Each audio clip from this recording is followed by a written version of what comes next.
Baiklah, kita ketemu lagi dalam kuliah daring, kuliah online, mata kuliah intermediary business management. Karena kuliah kita ini kuliah daring dan menggunakan media YouTube, diharapkan Anda untuk mengklik subscribe dan tanda lonceng di channel YouTube ini demi kelancaran pelaksanaan proses belajar mengajar kita selanjutnya. Terima kasih.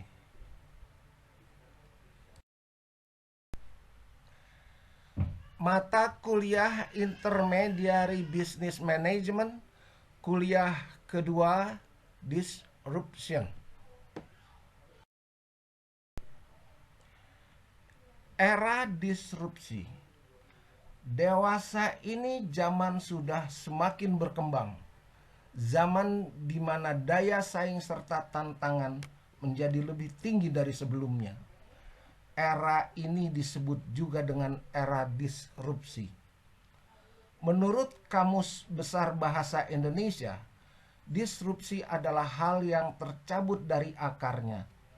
Apabila diartikan dalam bahasa sehari-hari, maka dapat berarti perubahan yang mendasar atau fundamental. Orang mau bisnis ngojek itu harus punya motor dan bisa naik motor. Sekarang bisnis ngojek nggak punya motor, barangkali juga nggak bisa naik motor, tapi bisa bikin bisnis ngojek. Tuh, Nadiem Makarim bisa bisnis ojek dan omsetnya miliaran.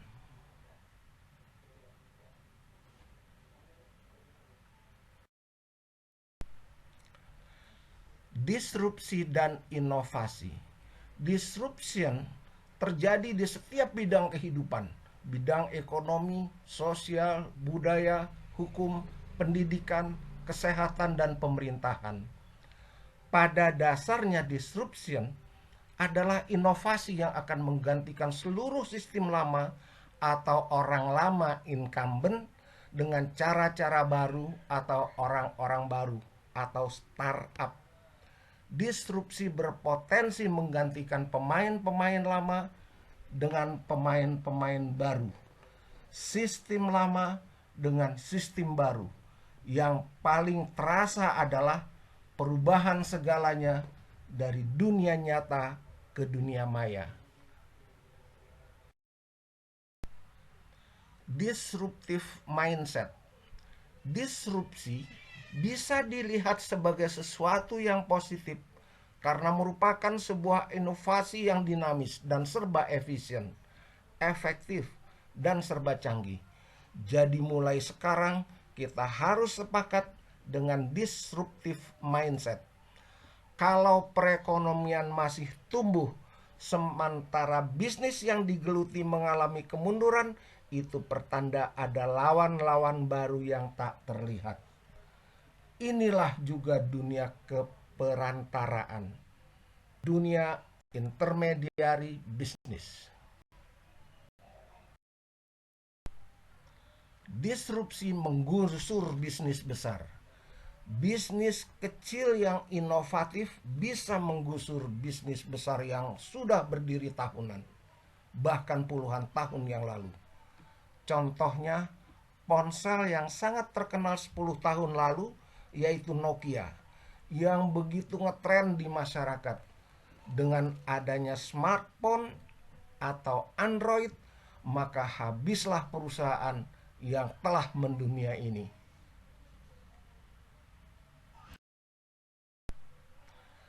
Toko Matahari sekarang sudah mulai sepi karena digantikan dengan all shop, online shop. Toko fashion yang dijual secara online.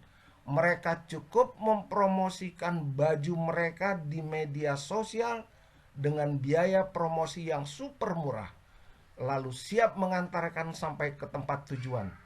Bayarnya nanti jika barang sudah diterima kembali. Cukup simpel, cepat, berbiaya murah, canggih, dan pembeli tinggal klik-klik jari tanpa pergi kemana-mana, cukup di tempat saja, pesanan baju mereka datang.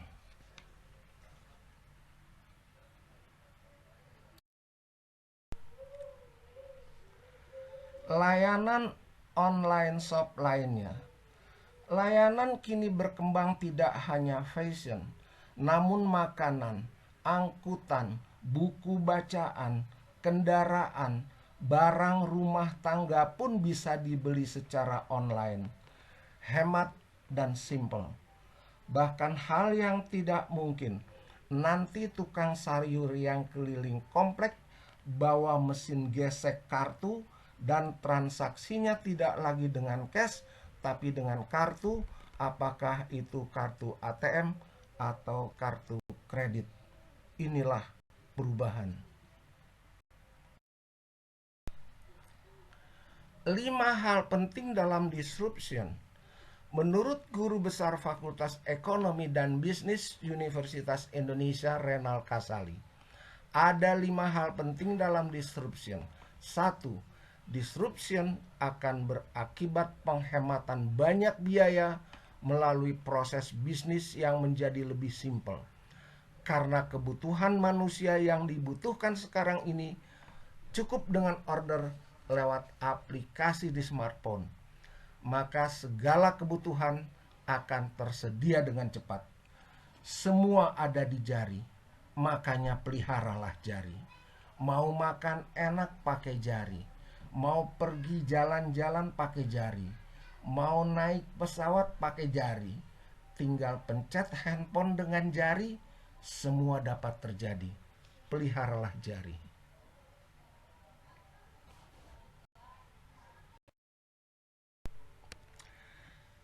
Kedua, disruption akan membuat kualitas apapun yang dihasilkan menjadi lebih baik ketimbang yang sebelumnya.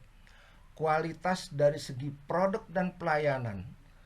Mereka terus berinovasi untuk memenuhi suatu kebutuhan hidup agar lebih praktis.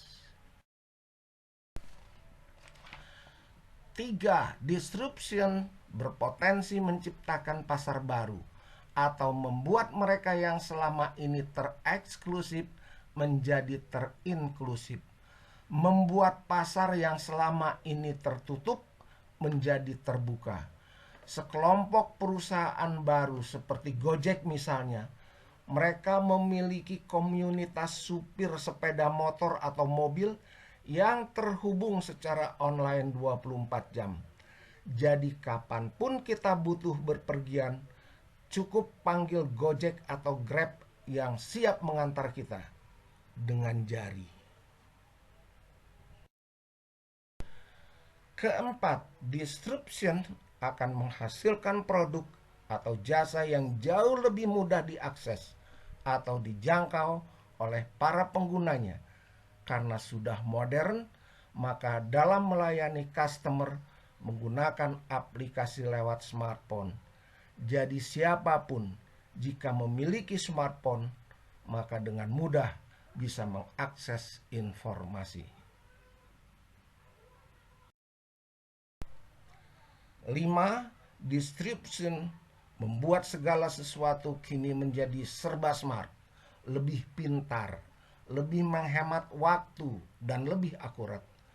Itulah yang diharapkan di abad 21 ini, serba pintar, efisien, dan efektif. Disrupsi dan bencana.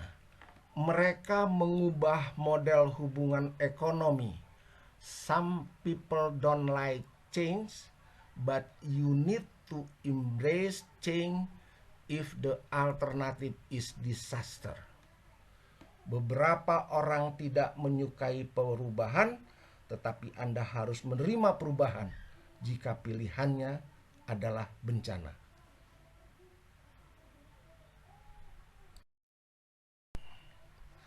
Pola perubahan karena disrupsi. Kehadiran teknologi mengubah bentuk ekonomi di atas sedemikian rupa. Kecurangan dan perilaku korupsi disorot publik.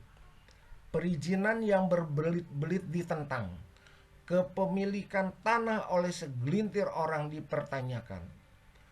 Orang-orang baik pun tampil ke depan menawarkan ekonomi berbagi, bentuk baru ekonomi yang lebih kolaboratif dan menciptakan efek deflasi atau penurunan harga.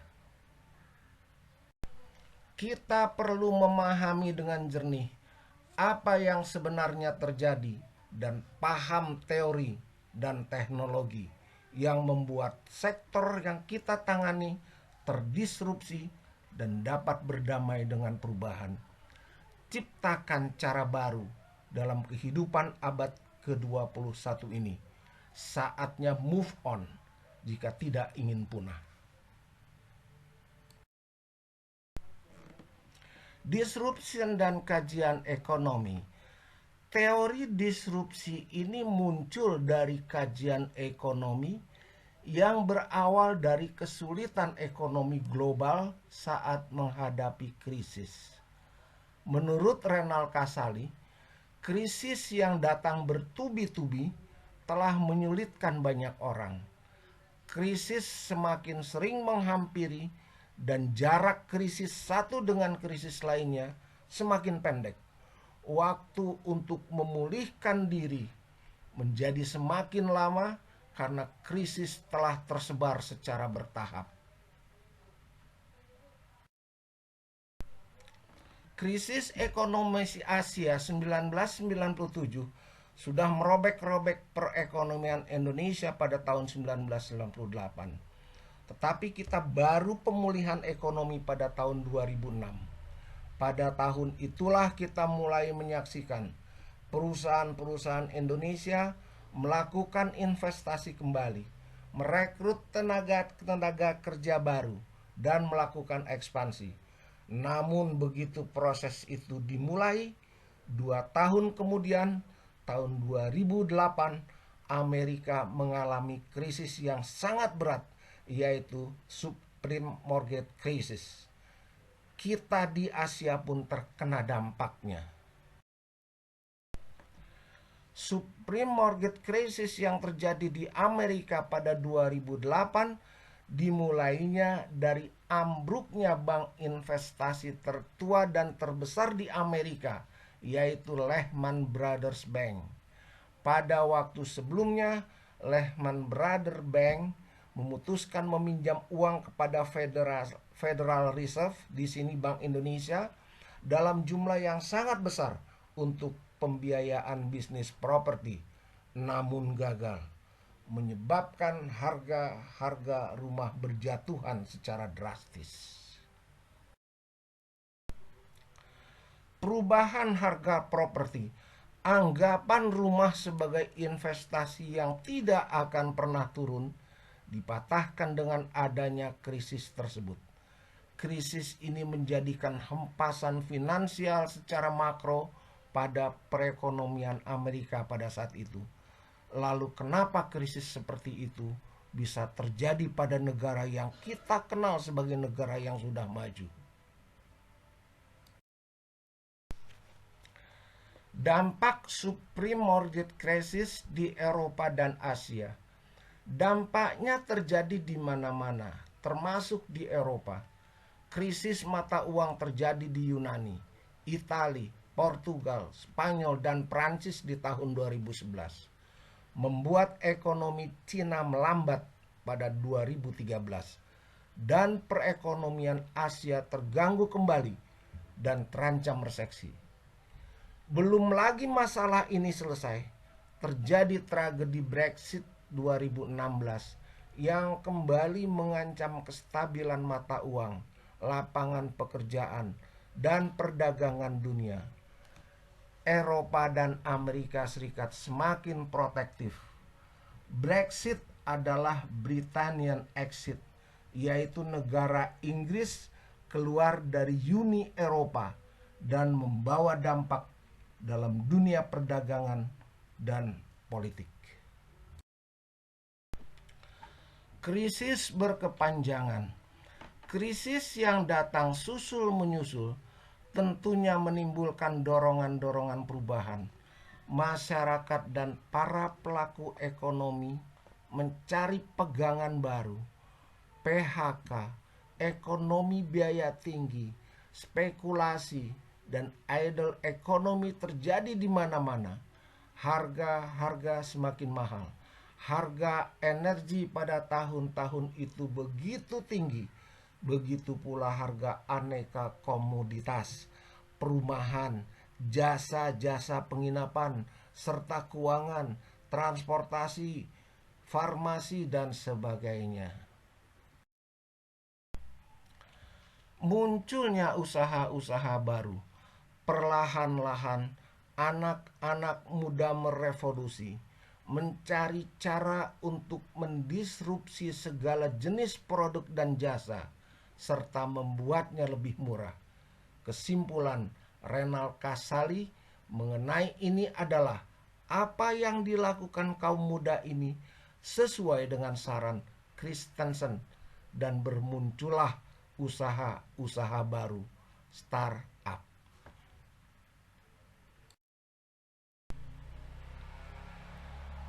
Shifting, disrupsi atau perubahan yang terjadi di berbagai lini kehidupan memiliki dampak negatif jika tidak disikapi dengan baik dan adaptif, termasuk dalam kegiatan ekonomi, di mana selama ini disrupsi sudah dirasakan, bahkan jadi kekhawatiran pelaku usaha. Guru Besar Fakultas Ekonomi dan Bisnis Universitas Indonesia, Renal Kasali, mengungkapkan mereka yang sadar terhadap disrupsi akan segera melakukan shifting. Shifting merambah ke berbagai sektor. Shifting ini bukan sekedar dari offline ke online, tetapi lebih luas dari itu, karena kini ada yang namanya platform.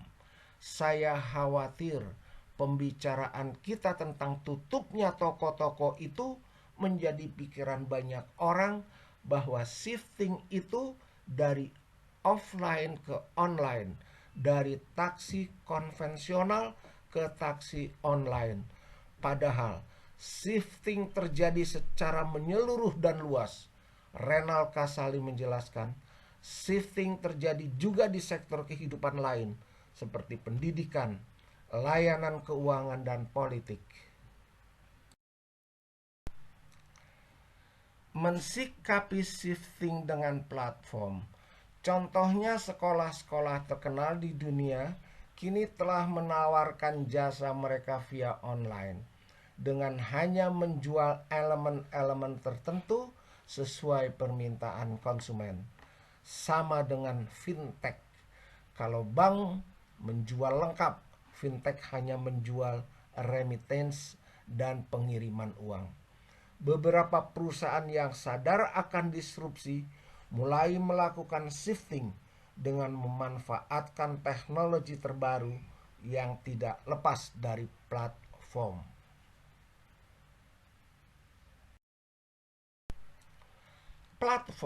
Platform ini mengubah sistem bisnis yang terdahulu karena basisnya teknologi dan sharing, yang membuat investasinya tidak terlalu besar, tidak butuh banyak karyawan, serta tidak butuh kantor yang tetap. Sama halnya dengan Gojek, yang tidak bisa dibilang perusahaan layanan transportasi semata, karena juga menyediakan layanan perbankan lewat GoPay.